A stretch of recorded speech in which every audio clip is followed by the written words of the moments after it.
আসসালামু আলাইকুম। শিক্ষার্থীরা সবাই কেমন আছো? আশা করি সবাই খুব ভালো আছো। আমিও খুব ভালো আছি। তোমাদের মাইটোসিস কোষ বিভাজন নিয়ে আলোচনা চলছিল। আমরা মাইটোসিস কোষ বিভাজনে জানি যে ৫টি ধাপ আছে।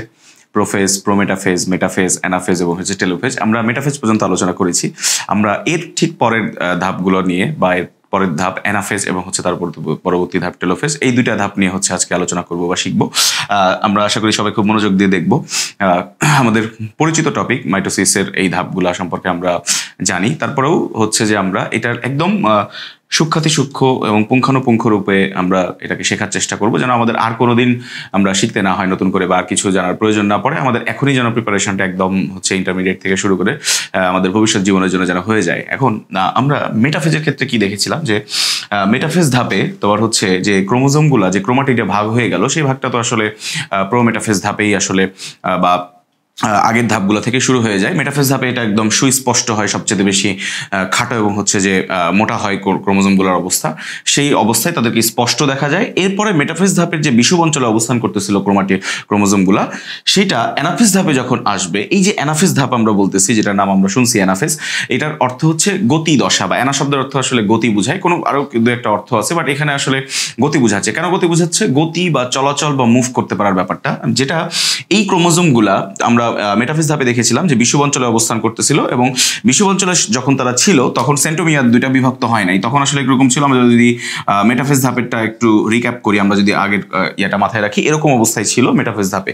কিন্তু এই মেটাফেজ ধাপের আগে ক্রোমোজোমগুলা অনুদৈর্ঘ্যভাবে কি হয়ে গেছিল? ভাগ হয়ে গেছিল। অনুদৈর্ঘ্যভাবে এরকম ভাগ হয়েছিল, যেটার ফলে ক্রোমাটিডগুলো আসলে স্পষ্ট হয়েছিল ক্রোমোজোমের। কিন্তু অ্যানাফেজ ধাপে এসে সেন্ট্রোমিয়ার বরাবর, অর্থাৎ যেটা অবিভক্ত ছিল, এই সেন্ট্রোমিয়ার বরাবর সে কি হবে? ভাগ হয়ে যাবে। সেন্ট্রোমিয়ার বরাবর যখন সে ভাগ হয়ে যাবে, তখন দুইটা নতুন সেন্ট্রোমিয়ারের তৈরি হবে, দুইটা এরকম নতুন সেন্ট্রোমিয়ার তৈরি হবে, দিয়ে একটা ক্রোমোজোম কি হয়ে গেল?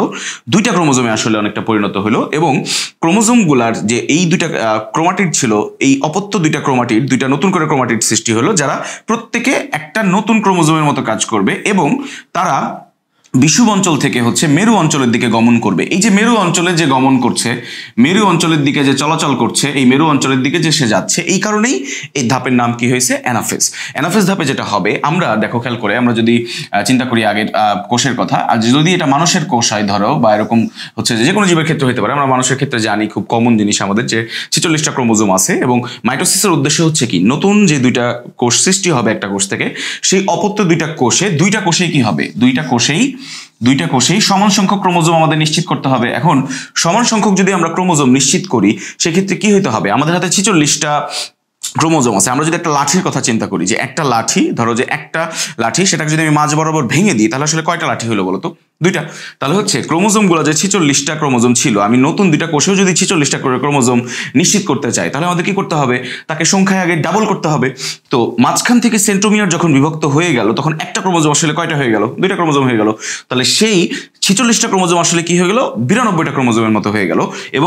এবং এই 92টা ক্রোমোজোমের অর্ধেক 46টা ক্রোমোজোম বা অর্ধেক ক্রোমাটিডগুলা তোমার যে অর্ধেক সংখ্যক ক্রোমাটিডগুলা এই মেরুর দিকে চলে যাবে, আর বাকি অর্ধেক সংখ্যক ক্রোমাটিডগুলা বা বাকি 46টা ক্রোমাটিড, যেটা এইটার বিভাজনের মাধ্যমে, মাঝ বরাবর সেন্ট্রোমিয়ার বিভাজনের মাধ্যমে সৃষ্টি হয়েছিল, সেই ক্রোমাটিডগুলো এই মেরুর দিকে গমন করা শুরু করবে, এবং এই মেরুর দিকে গমন করে সবগুলো ক্রোমোজোমের অর্ধেক সংখ্যক ক্রোমোজোম এখানে অবস্থান করবে, এবার নতুন ক্রোমাটিডগুলা, আর বাকি অর্ধেক সংখ্যক ক্রোমোজোম এখানে অবস্থান করবে। এটাই আসলে অ্যানাফেজ ধাপের যে সংঘটিত হওয়া ঘটনাগুলা, বা অ্যানাফেজ ধাপের উদ্দেশ্য, বা এই ধাপে আসলে এই ঘটনাটাই ঘটে, যেন পরবর্তীতে যে দুইটা নতুন কোষ আমরা আসলে তৈরি করতে যাচ্ছি, বা যে দুইটা নতুন কোষ আসলে সৃষ্টি হতে যাচ্ছে, সেই দুইটা কোষে যেন ক্রোমোজোমের সংখ্যা সমান হয়। কিন্তু মাইটোসিসের সাথে এখানে যদি আমরা মিওসিসের কথা চিন্তা করি, একই সাথে মিওসিসের কথা যদি আমরা চিন্তা করি, মিওসিসের ক্ষেত্রে কিন্তু এই জায়গাটাতে পার্থক্য। মিওসিসের ক্ষেত্রে আমরা জানি যে আমরা পরবর্তীতে শিখবো, যে আমরা আগের নিম্ন শ্রেণীর ক্লাসগুলোতে বা আগের ক্লাসগুলোর থেকে যদি আমাদের যা জানা থাকে, যে আমরা জানি মিওসিসের ক্ষেত্রেও তোমার যে মিওসিসকে দুই ভাগে ভাগ করা হয়, মিওসিস 1 এবং 2, কিন্তু সেখানেও আসলে মাইটোসিসের মতো ধাপগুলা ওই নামে পরিচিত, প্রোফেজ, মেটাফেজ, অ্যানাফেজ, টেলোফেজ। সেই ক্ষেত্রে কিন্তু অ্যানাফেজ ধাপের এই সময়টাতে মিওসিসের ক্ষেত্রে যেটা হয়, যে ক্রোমোজোমটা ছিল এখানে, এই দুইটা ক্রোমাটিড বিশিষ্ট, এরকম দুইটা সিস্টার ক্রোমাটিড বিশিষ্ট, সেটা সেন্ট্রোমিয়ার বরাবর কি হয় না? কোনো ভাগ হয় না। ফলে সেন্ট্রোমিয়ার বিভাজন না হওয়ার কারণে ক্রোমোজোম একটা ক্রোমোজোম থেকেও দুইটা ক্রোমোজোম সৃষ্টি হয় না। ফলে 46টা ক্রোমোজোমের সংখ্যায় ডাবল হওয়ার ঘটনাটা মিওসিসে ঘটে না, এবং সেই 46টা ক্রোমোজোমের তো অর্ধেক সংখ্যক ক্রোমোজোম বা 23টা ক্রোমোজোম হচ্ছে এই মেরুর দিকে চলে যায়, 23টা ক্রোমোজোম হচ্ছে এখানে যায়। ফলে যে টুয়েন কোষটা ছিল আমাদের 46টা ক্রোমোজোম বিশিষ্ট টুয়েন কোষটা, সেটা মাইটোসিসের ক্ষেত্রে কি হচ্ছে, দুইটা কোষে আবার টুয়েন সংখ্যক ক্রোমোজোমই থাকতেছে। কিন্তু ক্রোমোজোমের সেন্ট্রোমিয়ার বিভক্ত না হওয়ার কারণে মিওসিসের ক্ষেত্রে কি হচ্ছে, এখানে আসলে 23টা ক্রোমোজোম আসতেছে এই পাশে 23টা ক্রোমোজোম আসতেছে, এবং ফলে এন সংখ্যক দুইটা কোষ, পরবর্তীতে যখন দুইটা কোষ, এই কোষটা এন সংখ্যক ক্রোমোজোম ধারণ করতেছে বা অর্ধেক সংখ্যক, এই কোষটা হচ্ছে অর্ধেক সংখ্যক ক্রোমোজোম ধারণ করতেছে, যেটা মিওসিসের ঘটনা। কিন্তু মাইটোসিসের ক্ষেত্রে এই সেন্ট্রোমিয়ার বিভাজন জিনিসটা আসলে গুরুত্বপূর্ণ। এই সেন্ট্রোমিয়ারের বিভাজন হওয়ার কারণে আসলে ক্রোমোজোমের সংখ্যা দ্বিগুণ হয়ে যাচ্ছে, এবং সেগুলো স্পিন্ডল যন্ত্রের এই সুতাগুলোকে কিছু প্রোটিন থেকে প্রাপ্ত, আমরা আগেও শিখেছিলাম যে এটিপির কিছু প্রোটিন থেকে প্রাপ্ত এটিপি শক্তি বা কিছু প্রোটিনের সাহায্যে প্রাপ্ত এটিপি থেকে যে শক্তিগুলো আসে, প্রোটিনগুলো সেই এটিপিকে ভাঙতে সাহায্য করে, সেই শক্তিকে কাজে লাগিয়ে, কারণ চলাচল করার জন্য কি করতে হবে, শক্তির প্রয়োজন, তখন হচ্ছে এই জন্য ওই শক্তিকে কাজে লাগিয়ে এই ক্রোমোজোমগুলো স্পিন্ডল ফাইবার ধরে ধরে বা ট্র্যাকশন ফাইবারগুলোকে ধরে ধরে মেরুর দিকে যে অবস্থান করে, মেরুর দিকে গিয়ে অবস্থান করা শেষ হলেই অ্যানাফেজ ধাপের কি ঘটে, সমাপ্তি ঘটে। তাহলে অ্যানাফেজ ধাপের আসলে মূল হচ্ছে ঘটনা বা গুরুত্বপূর্ণ ঘটনা হচ্ছে দুইটা। একটা হচ্ছে সেন্ট্রোমিয়ারে বিভক্ত হবে, সেন্ট্রোমিয়ারে বিভক্ত হয়ে গিয়ে তারপরে হচ্ছে তারা কি করবে, দুই মেরুর দিকে হচ্ছে যে গমন করা শুরু করবে। যদিও আমাদের ক্ষেত্রে এই ক্ষেত্রে আমাদের বইয়ে বা কিছু সংখ্যক এতে এরকমও দেওয়া আছে যে হচ্ছে যে মেটাফেজ ধাপের শেষের দিকেই তোমার হচ্ছে যে সেন্ট্রোমিয়ার দুইটা বিভক্ত হয়ে যায়। কিন্তু আমরা এই ক্ষেত্রে আসলে অ্যানাফেজ ধাপেই এই বিভক্ত হওয়ার ঘটনাটা আমাদের যদি বইয়ের ছবিও খেয়াল করি, তাহলে কিন্তু ছবিতে কিন্তু আমরা এরকমই দেওয়া আছে যে অ্যানাফেজ ধাপের এই জায়গায় সেন্ট্রোমিয়ার দুইটা বিভক্ত হয়ে যাচ্ছে এবং দুই পাশে হচ্ছে ক্রোমোজোমগুলোর গমন হচ্ছে। তো আমরা অ্যানাফেজ ধাপে এটা মাথায় রাখবো যে সেন্ট্রোমিয়ার বরাবর হচ্ছে বিভক্ত হয়ে যাচ্ছে এবং হচ্ছে যে দুই মেরুর দিকে তারা হচ্ছে যাতায়াত করছে বা দুই মেরুর দিকে গিয়ে অবস্থান করে অ্যানাফেজ ধাপের আসলে সমাপ্তি ঘটছে। এখন অ্যানাফেজ ধাপ যখন হয়ে গেল, অ্যানাফেজ ধাপ হয়ে যাওয়ার পরে আমাদের মূল উদ্দেশ্য ছিল ক্রোমোজোমকে হচ্ছে যে দুই কোষের নতুন দুইটা কোষে ক্রোমোজোম সংখ্যা হচ্ছে সমান রাখা, নিশ্চিত করা, সেই কাজটা আমাদের হয়ে গেছে। বাট আরো তো কিছু কাজও আছে, যেই জিনিসগুলা বা নিউক্লিয়াসের বা কোষের আরো কিছু জিনিস কিছু আমরা হারিয়ে ফেলেছিলাম। একটু যদি আমরা মনে করে দেখি, প্রোফেজের কথা চিন্তা করে দেখো, প্রোফেজ ধাপে কি হয়েছিল, যে স্পিন্ডল ফাইবার এবং ক্রোমোজোমকে আলাদা করার যে প্রক্রিয়া, যে পদ্ধতি, সেগুলো হওয়ার জন্য বা সেগুলো হওয়ার প্রয়োজনে নিউক্লিওলাস এবং নিউক্লিয়ার মেমব্রেন কিন্তু আগের তিনটা পর্যায়ে কিন্তু ছিল না। যেমন আমরা অ্যানাফেজ ধাপে কিন্তু দেখছি যে আমরা কোনো নিউক্লিয়ার মেমব্রেন এরকম আঁকিনি বা এখানে দেখতে পাচ্ছি না, বা নিউক্লিওলাসের কথাও কিন্তু আমরা এখানে বলছি না, কারণ এগুলোতে নিউক্লিওলাস আসলে নিউক্লিয়ার মেমব্রেন থাকে না। কিন্তু নতুন দুইটা কোষ, অপত্য দুইটা শিশু কোষ, তারা তো আবারও অ্যাডাল্ট হবে এবং হচ্ছে যে একটা সম্পূর্ণ একটা কোষ হিসাবে ফাংশন করবে, বা তারা হচ্ছে যে তাদের আদর্শ কোষ হিসাবে তাদের হচ্ছে যে কাজ বা সব ধরনের ফাংশন কিন্তু তার কাজ হবে। তাহলে সেই ক্ষেত্রে তাকে আবার কি করতে হবে, আবারও নিউক্লিওলাস, নিউক্লিয়ার মেমব্রেন, যেগুলোর কিন্তু ভূমিকা আছে, যেগুলো কিন্তু কাজ আছে, তাহলে এটা বিলুপ্ত হয়ে থাকলে চলবে না। টেলোফেজ ধাপে যেটা হয়, টেলোফেজ ধাপে ঠিক অনেকটাই প্রোফেজ ধাপের উল্টা ঘটনাগুলো ঘটে। প্রোফেজ ধাপে কি হয়েছিল, জল বিয়োজন হয়ে গেছিল, হচ্ছে ডিহাইড্রেশন হয়েছিল বা হাইড্রোলাইসিসের মতো ঘটনা ঘটছে, যে পানি এখান থেকে চলে গিয়েছে, পানি শূন্য হয়ে যাওয়ার কারণে ক্রোমোজোমগুলো খাটো এবং মোটা হয়েছে।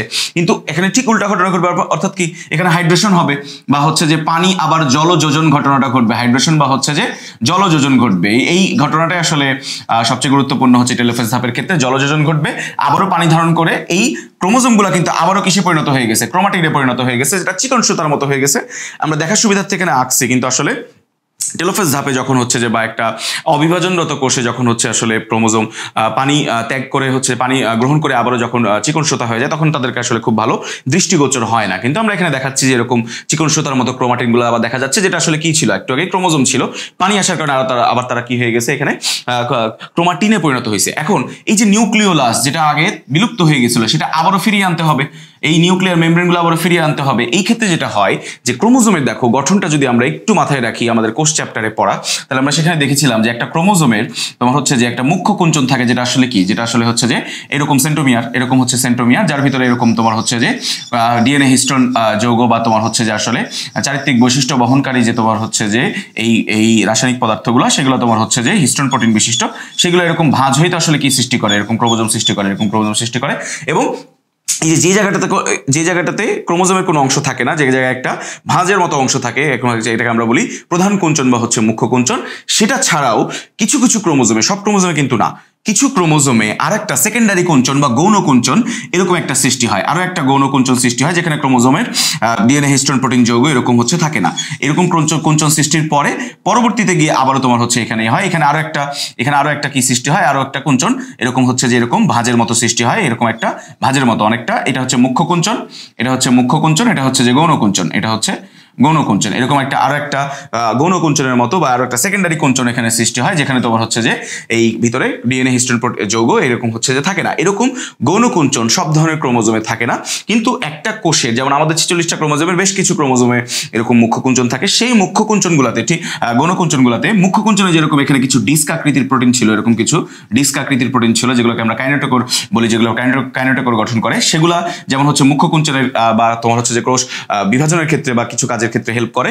একইভাবে গৌণকুঞ্চনের এখানে থাকা কিছু প্রোটিন বা এই যে সেট ক্রোমোজোমে যেই ক্রোমোজোমেই মনে রাখবো আমরা, যেই ক্রোমোজোমে গৌণকুঞ্চন থাকবে সেটাকে আমরা বলবো কি সেট ক্রোমোজোম বা স্যাটেলাইট। কেন স্যাটেলাইট? যে হচ্ছে যে ক্রোমোজোমের একদম প্রান্তে অবস্থান করে এবং এর ঠিক পরে ক্রোমোজোমের আর সামান্য অংশ থাকে, যেটাকে অনেকটা দেখতে একটা বর্ধিত অংশ বা স্যাটেলাইটের মতো একটা ছুটে যাওয়া অংশ বা একটা অতিরিক্ত টাইপের অংশ বা একটা ডিস্ট্যান্ট একটা বিচ্ছিন্ন অংশের মতো এরকম দেখা যায়। এটাকে আমরা এই জন্য স্যাটেলাইট বলি। এই ক্রোমোজোমটাকে তখন বলা হয় কি সেট ক্রোমোজোম। কিন্তু অনেক ক্রোমোজোমে তোমার হচ্ছে যে শুধুমাত্র মুখ্য কুঞ্চনই থাকে, এরকম কোনো গৌণকুঞ্চন থাকে না, সেটাকে আমরা সেট ক্রোমোজোম বলবো না। তাহলে এটা একটা সেট ক্রোমোজোম। এরকম কোনো একটা সেট ক্রোমোজোম থেকে কোনো একটা সেট ক্রোমোজোমের এইখানে থাকা কিছু প্রোটিন বিশেষ প্রক্রিয়ার মাধ্যমে কি তৈরি করে, এই নিউক্লিওলাস তৈরি করে। নিউক্লিওলাসটাকে আবার সৃষ্টি করে ফেলতে পারে, যেটা একটা মূল অংশ হচ্ছে কি বা বড় অংশ হচ্ছে কি প্রোটিন, যেটা সম্পর্কে আসলে আমাদের বইয়ে বা তোমাদের সিলেবাসে খুব ভালো দেয়া না এটার বর্ণনা, বা আমাদের সিলেবাসের আসলে খুব বেশি অংশ না এটা। আমরা শুধু জানার জন্য, তোমাদেরকে শেখানোর জন্য বা এই জিনিসটা সম্পর্কে জানার জন্য বই যেহেতু লাইনটা আছে সেট ক্রোমোজোমের কথা বলছে এবং হচ্ছে যে পুনরায় আবির্ভাব ঘটে, এই আবির্ভাবটা ঘটার ক্ষেত্রে যে ভূমিকাটা আছে সেটা আমরা একটু জানার জন্য শিখবো আর কি। যে এখানে থাকা কিছু প্রোটিন এরা হচ্ছে কি করে নিউক্লিওলাসকে আবারও সৃষ্টি হতে সাহায্য করে এবং হচ্ছে যে নিউক্লিয়ার মেমব্রেনগুলোও আবার হচ্ছে যে এই ধাপে টেলোফেজ ধাপে কিন্তু সৃষ্টি হয়ে যায়, যে এই এরকম নিউক্লিয়ার মেমব্রেন, যেটা আবার নিউক্লিওলাস এবং ক্রোমাটিন বস্তুগুলোকে একসাথে ঘিরে ফেলে একটা হচ্ছে যে নিউক্লিয়াসের মতো আবার আকৃতি দেয়, যেটা আসলে এই কোষ বিভাজনের অন্যান্য অংশগুলোতে আমরা এরকম পাই না, যেটা আসলে বিলুপ্ত হয়ে যায় বা হচ্ছে যে ভ্যানিশ হয়ে যাওয়ার মতো ঘটনা ঘটছে। তাহলে যেটা হবে অ্যানাফেজ ধাপের আলাদা হয়ে গেল ক্রোমোজোমগুলো, এরপরে হচ্ছে যে একটা কোষের দুইটা প্রান্তে অবস্থান করলো, দুইটা প্রান্তে অবস্থান করার পরে